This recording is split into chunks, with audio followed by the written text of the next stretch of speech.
This is Charity Otte. Today is March 21st, 2012, and I'm interviewing Buck Knowles. The interview is taking place at his home at 720 East University Drive in Macomb, Illinois. And this interview is part of the Oral History Project for English 482, Life Writing, Spring 2012. So, essentially, Mr. Knowles, when did you start attending the Western Lab School? Pardon? In what year did you start attending the Western Lab School? I started in 1936, graduated in 1940. Okay.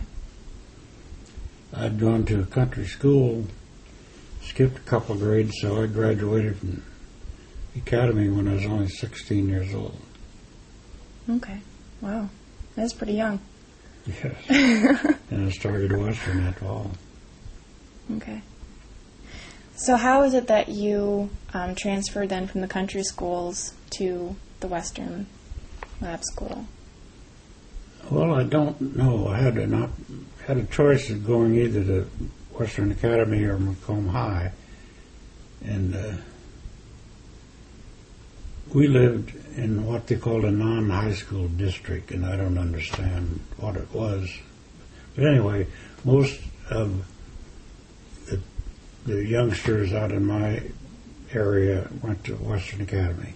Mm-hmm. Of course, we were big rivals with Macomb High. So the first 2 years we were in what's now the Art Gallery building. Mm-hmm. You know where that is? Yeah. Okay, downstairs were 4 classrooms and a couple of restrooms. Upstairs was the study hall with a stage at one end where we had programs occasionally. We were there for 2 years, and then we moved into Simpkins for my last 2 years. And when we got to Simpkins, our school colors had been purple and gold, the same as wasn't a university, and then it was Western Illinois State Teachers College.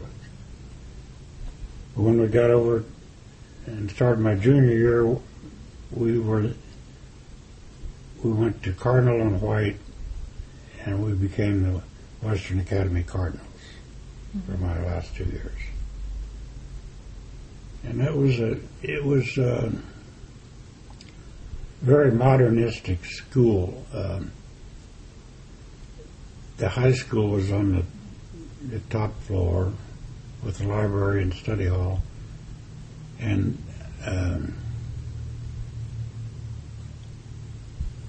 we had our own little gymnasium, but it wasn't big enough for games, so we played our basketball games in Morgan Gym, which is now gone, burned down. But this building housed kindergarten through 12th grade. Mm-hmm. Of course, kindergarten was on the bottom floor or whatever. And it was a state-of-the-art building. Many of our classes were observed by Western students who were going to be teachers. And what they would do is open up a partition between 2 rooms, and these students would sit in one room and observe what was going on in our classroom. And of course we had student teachers, so actually Western Academy was a prep school. They were preparing everyone for college, and it was tough. The classes were tough. I only had 34 people in my senior class, and I finished about in the middle, but there were some real brains, a lot of professors, kids that seemed to be rather intelligent, and I really had to work hard to keep up.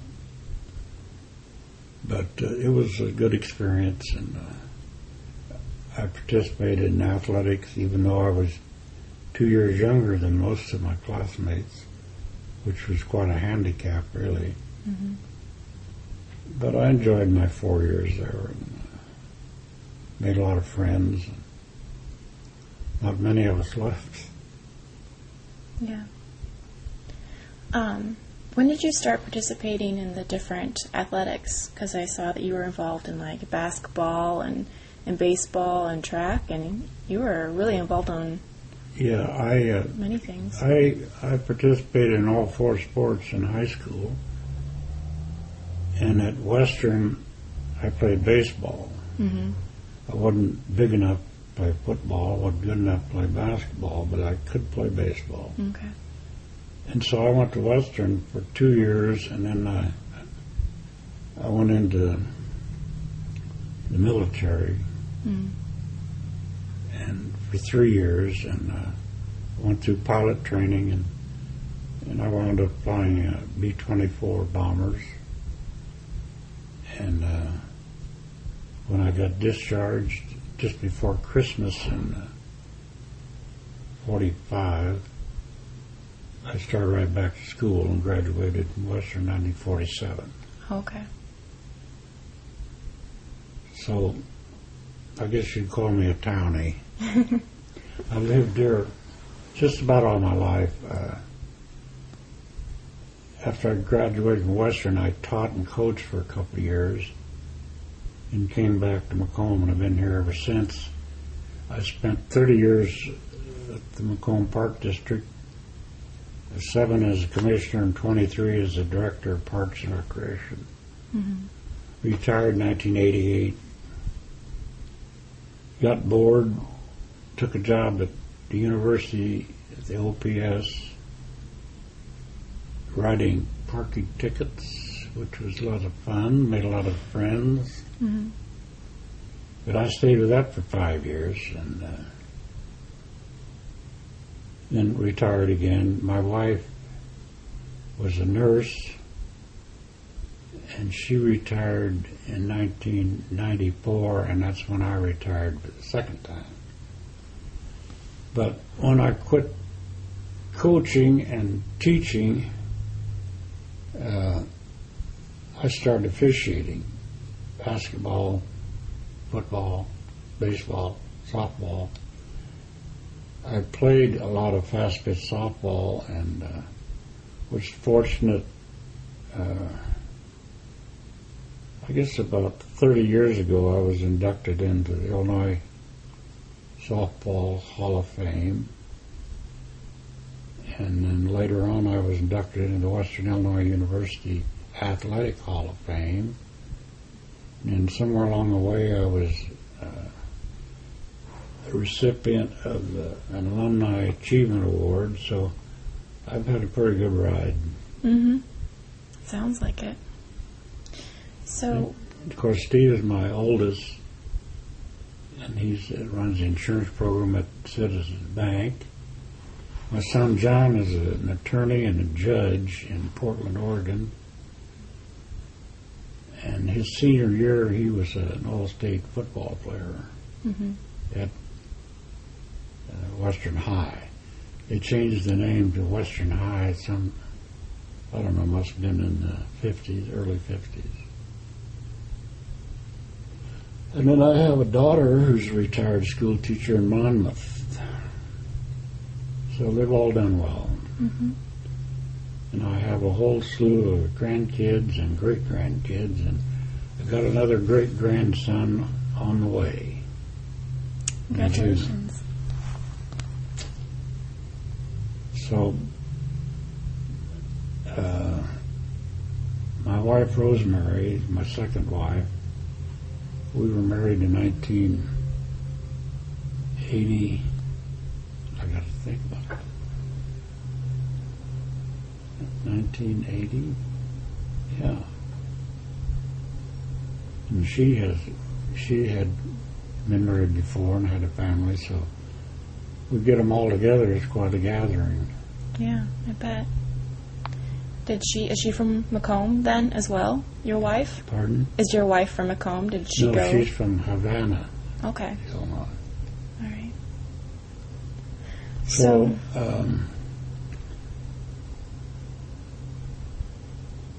when we first got married and I was still at the Park District, we lived in an apartment above the office in Glenwood Park. And when I retired, we bought a little place on the golf course on the other side on Hickory Grove. We lived there for 7 or 8 years. We've been here, I think 8 years now. Mm-hmm. And we love it here. It's a good location. I can sit on the porch and watch the golfers. Mm-hmm. Well, it's certainly easy for me to find. It wasn't very far from university at all. Just drove right down the street. Yeah. So it sounds like, okay, so your daughter did not go to the lab school at all. So she went to Macomb High School. High school. The reason being, when she was in grade school, we lived real close to Logan School. Mm-hmm. So she went to grade school there, and of course she made a lot of friends, and they went to Macomb High, so that's where she went. It wasn't a problem. Had a lot of good-natured arguments between her and the boys, but she was one of their biggest fans. They were both pretty good athletes. So Nancy didn't miss many of their games. Yeah. So it sounds like sports was really important to the family, because when I talked to Steve, too, he was pretty involved in sports. Yeah, Steve, definitely. Best suit was baseball. He was a pitcher, pretty good. And son John was a catcher. And I coached them from Little League all the way up through American Legion Baseball. They were a little above average ball players. Mm-hmm. And then at Western High, they both played football, basketball, and baseball. Mm-hmm. And son John was middle linebacker on the 1967 team. They went not only undefeated, but they were not scored on. Now that's amazing when you stop to think about it. Mm-hmm. They played 8 games and nobody scored a point on them. So he got a scholarship to Bradley and went there 2 years, and then they gave up football, and he come back and finished at Western. And of course Steve graduated in Western, and Nancy graduated in Western. Mm-hmm. I think one of these days Gordy Taylor is going to have Steve and I and Nick, Steve's son, on his Across the Miles program, 3 generations of Western graduates. That'll be fun. So when you graduated from Western, like what degree did you receive? Pardon? When you graduated from Western, what was your degree? Was it in Phys ed. Phys ed? Mm-hmm. And I had a minor in commerce, which was, they called it commerce then, was typing, bookkeeping, whatever. Mm-hmm. Matter of fact, I taught typing in high school. But when I got out of the service, I finished up on the GI Bill. You know, they paid your tuition and books. The government did. Well, I think the tuition at Western then was about $100 a year. It was amazing. Yeah. I kept thinking, what am I doing here? I should go to Harvard or somewhere. The government's picking up the tab. It worked out all right. Mm-hmm. You know, Western, before I went in the service, we only had about 700 or 800 students. And when I came back, of course, a lot of ex-GIs were going to school. And then it started growing. I guess around 12,000 now. Yeah, I think it's somewhere in there. Yeah. Mm-hmm. So I've seen a lot of growth up on the campus over the years. Mm-hmm. I'm pretty close to the athletic program out there. We have season tickets for football, and we go to quite a few basketball games. We never got season tickets for basketball because for 15 years we spent January and February at South Padre Island, Texas. We didn't go this year. Picked a good year not to go with the weather the way it's been. So,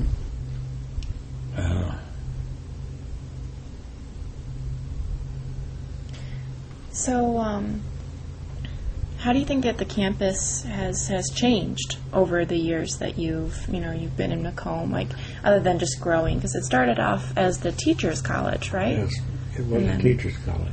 Mm-hmm. The only dormitory on campus was what they called it Monroe Hall, later became Rhodey Hall for women. Mm-hmm. And it's gone now.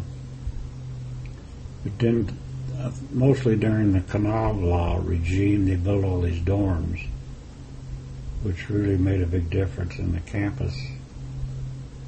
And when I was in school, the football field was where Seal and what's the other dorm next to it? The two dorms are together behind the OPS building. Anyway, that's where the football field and the track were. Baseball field was farther west,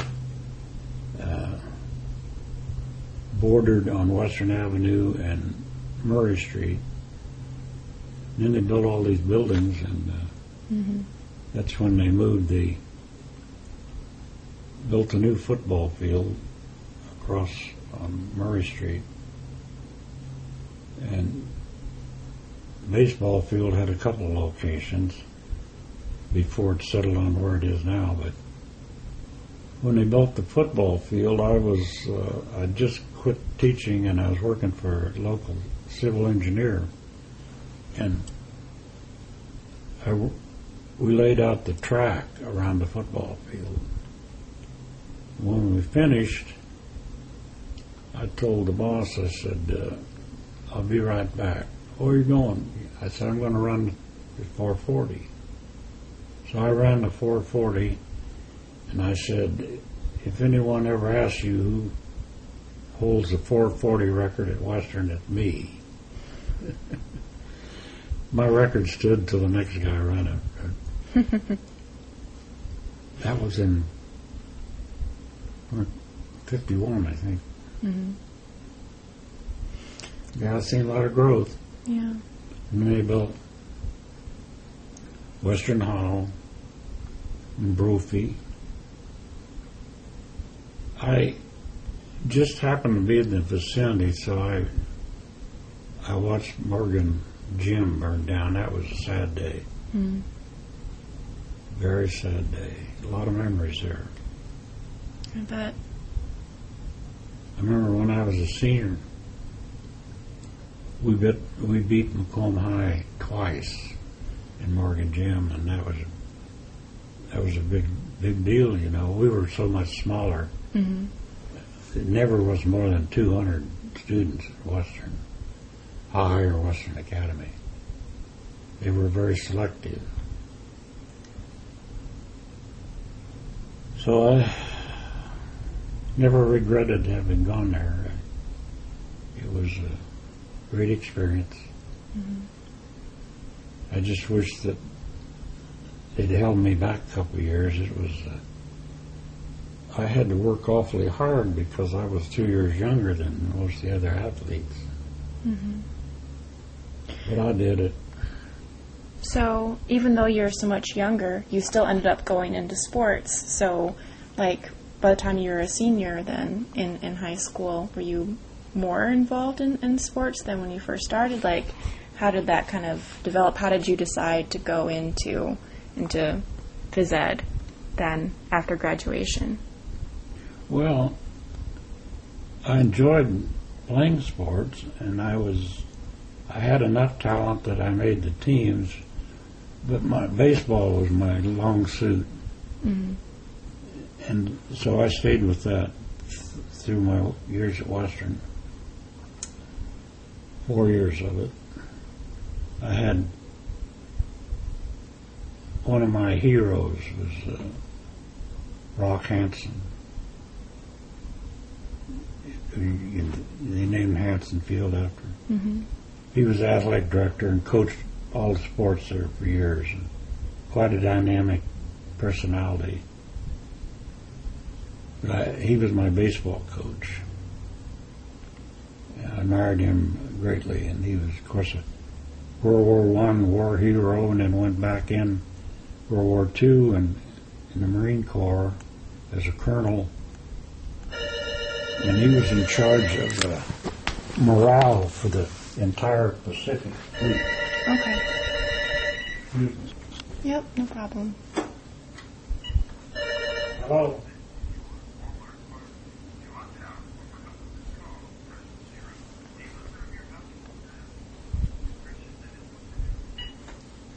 Walmart. We have a prescription ready. We live on pills. Mm-hmm. You'll find out you get to be 88 years old. Yeah, can imagine. I also saw that your senior year, you're involved in a play. Was it New Fires? Yes, I had the leading role in a play my senior year. And it was kind of fun.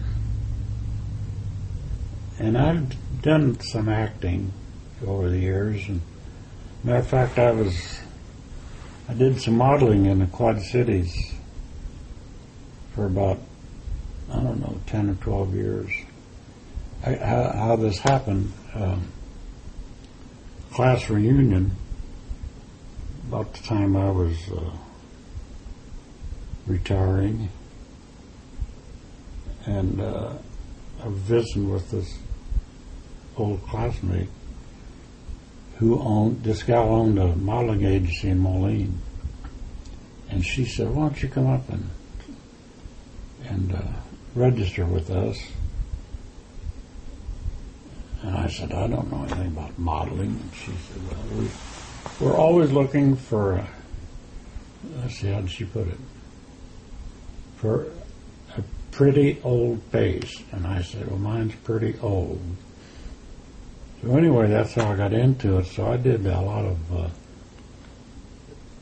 layout photos for John Deere magazine, a number of commercials, which was fun. Thing about it, it paid well, like $65 an hour. And sometimes if we shoot a 30-second commercial, it might take 3 hours. Everything had to be just timed right, Yeah. That was kind of interesting. And she finally sold the agency, and that was the end of my career there. But I've always been interested in music, and I still do karaoke whenever I get a chance. I don't like to do it in Macomb at the bars because it's too noisy. Nobody pays any attention to you. But down on the island, South Padre, about every weekend I'd do karaoke, and very receptive audiences down there, and some pretty darn good talent. A lot of professionals, ex-professionals. So that was kind of fun, and I tell people, I say, do you remember when Sinatra used to sing at the Paramount in New York, and some of the young ladies would throw their panties up on the stage? Oh, yeah. I said, well, when I sing down on South Padre Island, some of the old ladies throw their depends up on the stage. That always got a little ripple. I bet. Anyway, a couple of years ago I made a CD, I got about, I think, 23 songs on it. And I had about over 100 of them made,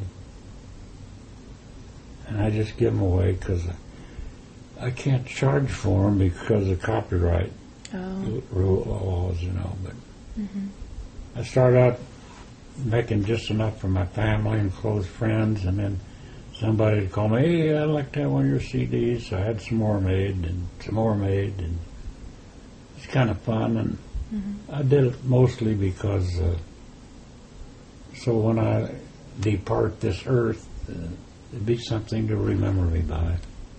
Yeah. You had been in chorus when you were in high school, right? Chorus? Yeah? Yes. Okay. So, I've always liked to sing. Yeah.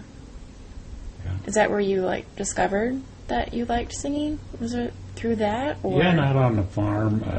All my uncles and my grandpa were musicians. So I was brought up around music. They either played the piano or the violin or some instrument. And my brother and my sister, we used to harmonize.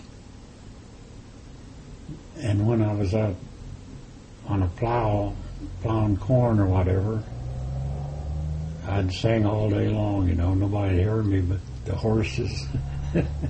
Yeah. But anyway, I always enjoyed it. And I tell people that somebody told me early on, he said, son, you got a pretty good voice, but don't quit your day job. So I didn't.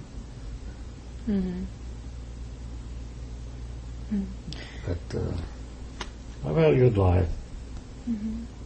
When did you move to Macomb then, from out in the country? Was that while you were still going to Western, in high school? Did your family move here, or? Well, we lived 3 miles north of Macomb on the highway. My grandparents' farm. Because my dad died when he's 33 years old. And we lived in Moline at the time. I was 6, I guess. So my mother, there were 4 of us, so we moved on to my grandparents' farm, and that's where I grew up. But there were other people, neighbors that went to the academy, and so we usually rode to school with them. There weren't school buses then. Once in a while, my mom had to take us. But, more than once, after a game or practice, I walked all the way home, which from out there would be over 4 miles in the dark. But when I got home, I had chores to do. So it wasn't all a bed of roses, but I learned what hard work was at an early age, and I think it's helped me over the years. Yeah. And I tried to instill that into my 2 sons and daughter, and I think they've done well. Matter of fact, son John is a part-time judge now. He calls me about every week, and he called me the other night and said he had just performed his first wedding. I said, well, I hope you told the bride and groom that you hope theirs turns out better than yours did. This gal he married was a doozy. Anyway, they'd been divorced for quite a while.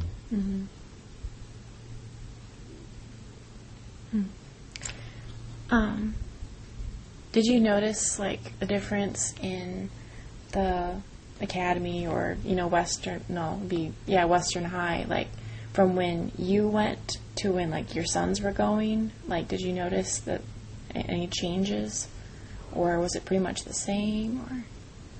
Well, it was still curriculum about the same, and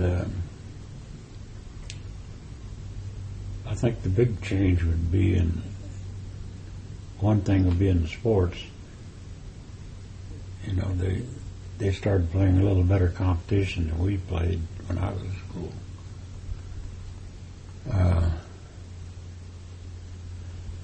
And when they'd travel, the team, football or basketball, when they traveled to other schools to play, they had this big Western bus, you know. And a lot of little schools around hated Western High. You know, that's where all the rich kids go. Mm-hmm. Somebody told me that once, and I said, well, you know what? I don't remember anybody calling us rich as my mother was darning my other pair of socks. And but that's the stigma we had. We were the rich kids. Well, of course, a lot of the student body was made up of professors' kids. But there are a lot of us country boys and girls, too, that were far from rich. But I had a lot of friends at Macomb High, and we were good buddies until we got on the basketball floor and playing each other, or baseball, or whatever. Mm-hmm. Hmm. So I brought a sequel up there. Oh, yeah. I'll show you something here. Okay. This is my senior year.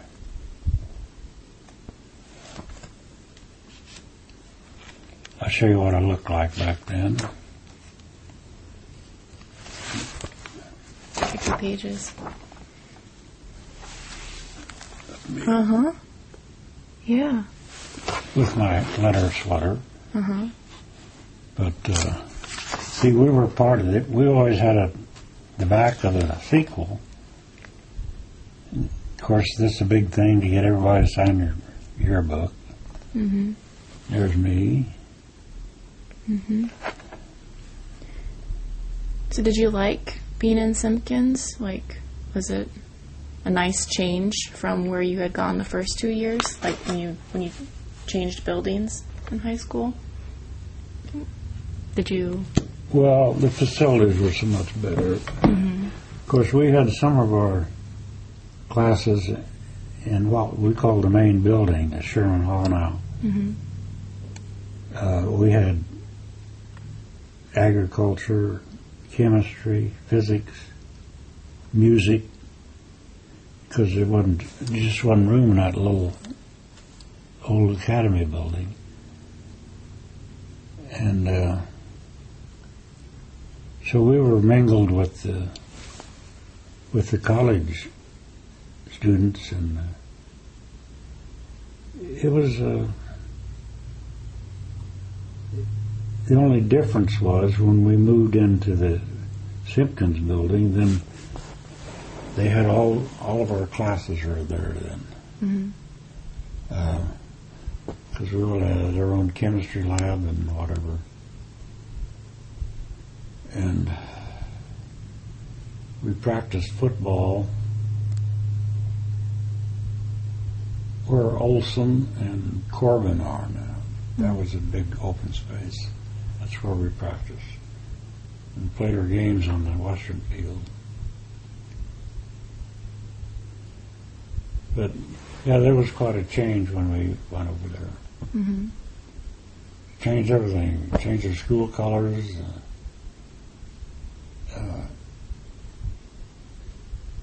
We were observed, like I said before, there was no place to observe for more than 2 or 3 students at a time at the old building. Mm-hmm. Over here, they could put 30 or 40 people in it if they wanted to. And I had some great teachers. My coach for football and basketball was Ralph Barkley. Wonderful man. Had Wicks Garner for baseball. And, of course, we had Western student teachers as assistant coaches too. Mm-hmm.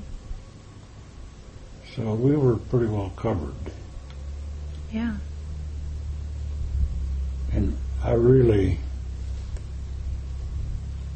feel we got a better education than the Macomb High kids.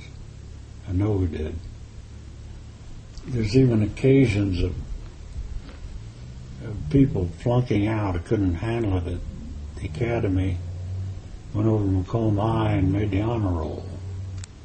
That actually happened. Mm-hmm. Yeah, that does sound. And my sister Marge was a year ahead of me in the academy, and my brother Bob was 2 years behind me. And we usually rode with neighbors to school, but I had a problem with my sports because they weren't going to wait on me to get out of practice or whatever. Mm-hmm. So sometimes my mom would come and get me, and like I said a few times, I walked all the way home. Yeah. It didn't hurt me any, I guess. But up until a couple of years ago, we had a Western Academy reunion every spring. Mm-hmm. It kept getting smaller and smaller and smaller. So they just discontinued it. But Heritage Days, Western High has a big party, and they invite Macomb High kids and Western High kids and Academy, and they get together, and that's always a lot of fun. I don't see many of my old classmates because they're mostly gone, but Mm-hmm. it's fun. I look forward to that every year. Mm-hmm. So, kind of going back to when you transferred to the academy, what was it like, the transition from the country school to the academy, besides being younger? Like, did you make friends really quickly, or was it a little harder to Well, of course, even though I went to country school, it was a rural training school. Mm-hmm. So we had student teachers out there, Prairie Hill, and the school had a full basement, so they were able to take classes down there, you know. It's hard for me to imagine how a one-room school with 8 grades and one teacher, how they did it. Mm-hmm. But in my case, a couple of years I was the only one in my class, so they just moved me over an aisle. That's why I was so young when I got out of there. But the transition to the academy, yeah, it was a lot different. You made new friends and new teachers.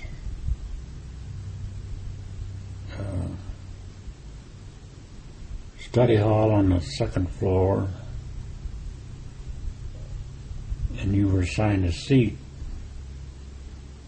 and at a desk with you pull up the desk top and you kept your books in there. Mm-hmm. And of course our study halls were monitored usually by student teachers. And we're supposed to study there, but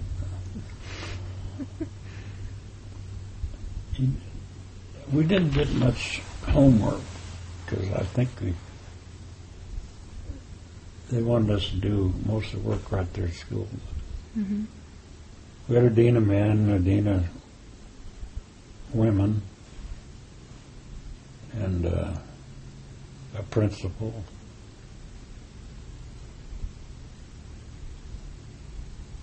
And I remember in that building, that's where I had algebra and geometry, history, English, and whatever else. And one of my student teachers in English was a young man, John Mowbray.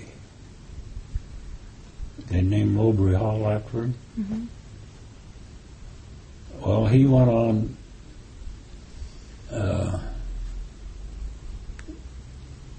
after he left Western, he went to Notre Dame after the service, got his law degree, moved to Nevada,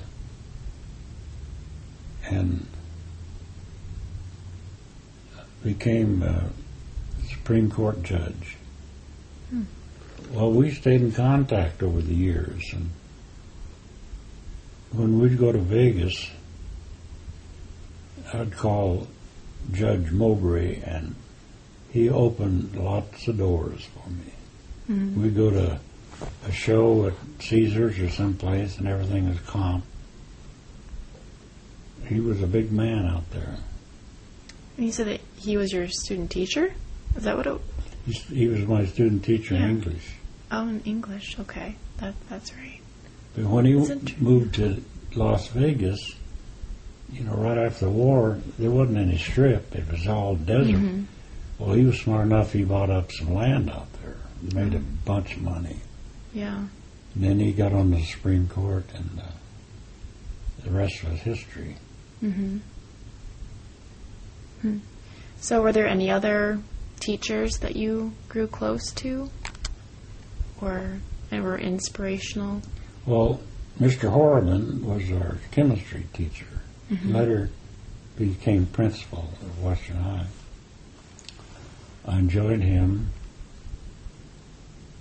Isabel Hoover taught English, and she was a strange one. Dr. Eyre taught geometry, algebra. Hilda Waters taught taught history, and she was dean of girls. And she was tough. She was a tough old bird. But anyway, they were all very qualified and did a good job. Mm-hmm. So, what was the atmosphere like, or just the learning environment? Well, I've got to say it was a happy place.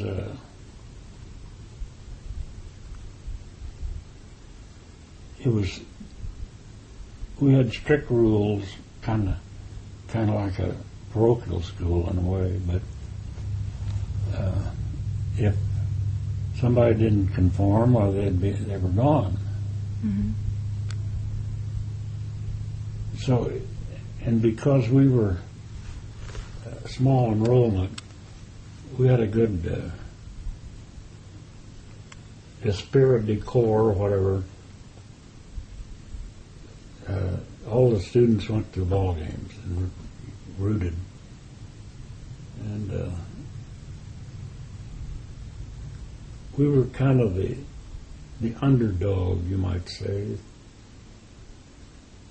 But we had good school spirit, and Mm-hmm.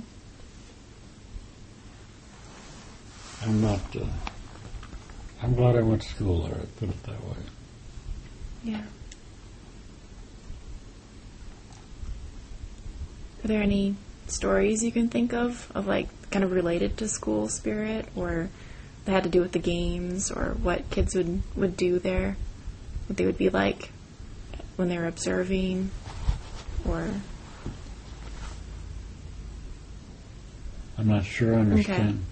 I was kind of wondering if you have anything like examples of like how students showed their school spirit besides, any fun little stories that are attached to that. or just kind of remember it in general? Well, like I said, the student body, they sure backed our athletic teams. Mm-hmm. And school spirit was good. And that sounds like my bride might be coming. Yep. Hi. You look like a wild woman over there. My hair's all over. It's windy out there. It's been windy, hasn't it? Mm-hmm. But, all right. Well, I'll just, if you have anything else you No, want to add. I can't think of anything else. Yeah.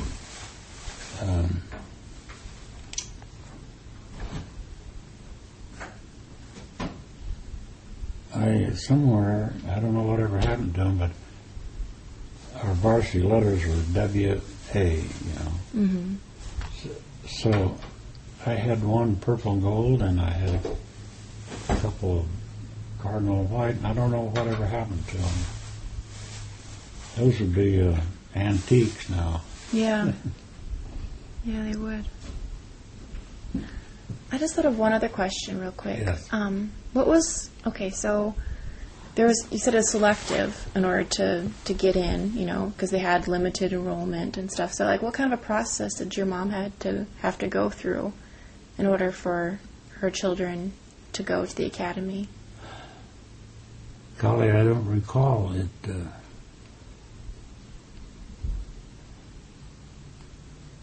I think we had to enroll a couple years ahead of time, Mm-hmm. so they could project what the enrollment would be. But I really don't remember much about that. Yeah. That's understandable. Boy, it brings back lots of memories. Mm-hmm.